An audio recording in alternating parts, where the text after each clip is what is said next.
This week at NASA. Astronaut Scott Kelly has been selected by NASA to begin a one-year mission aboard the International Space Station in 2015. Joining Kelly on the ISS will be Russian cosmonaut Mikhail Konyenko. The pair will launch aboard a Russian Soyuz spacecraft from the Baikonur Cosmodrome in Kazakhstan in spring 2015. Their 12-month stay aboard the world's only laboratory in microgravity will provide new data about how the human body reacts and adapts to the harsh environment of space.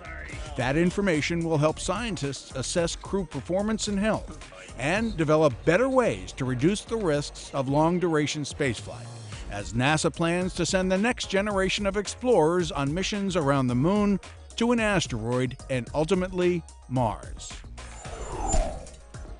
The next crew headed for the ISS on Expedition 3435 continues to train in Russia for their missions.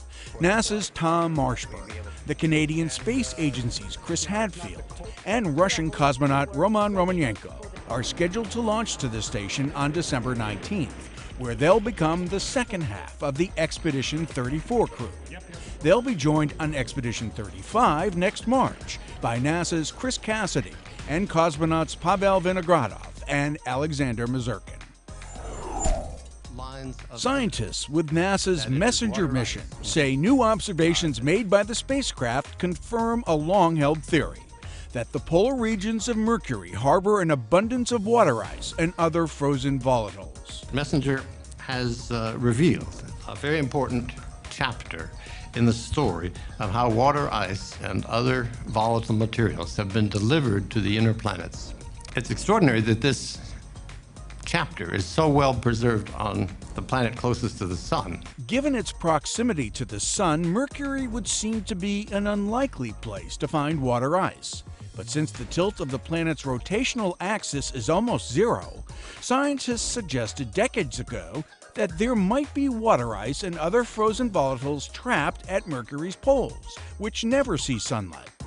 Messenger, which stands for Mercury Surface Space Environment Geochemistry and Ranging, is the first spacecraft to orbit the solar system's innermost planet.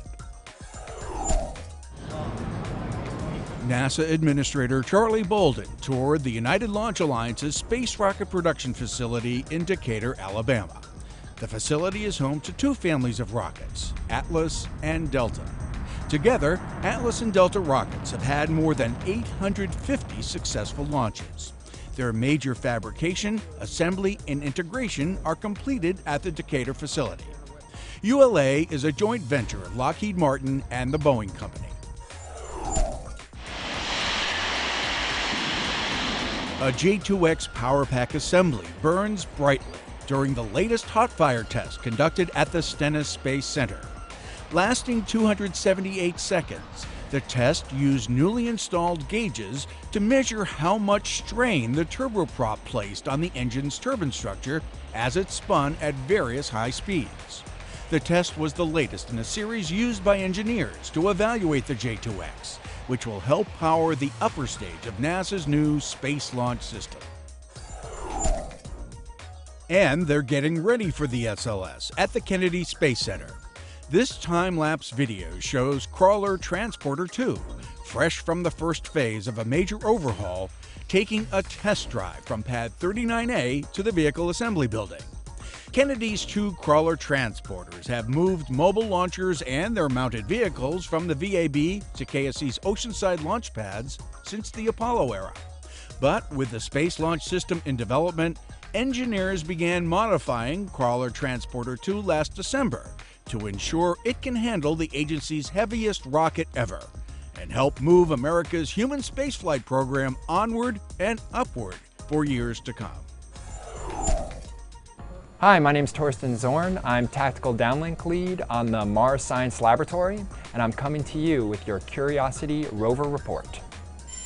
Since November 10th, we've been tracking a very large dust storm on Mars with Mars Reconnaissance Orbiter, Curiosity, and Opportunity.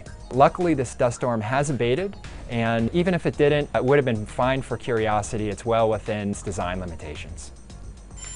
Recently, Curiosity was able to take a beautiful high-res image of herself using the MAHLI handheld imager.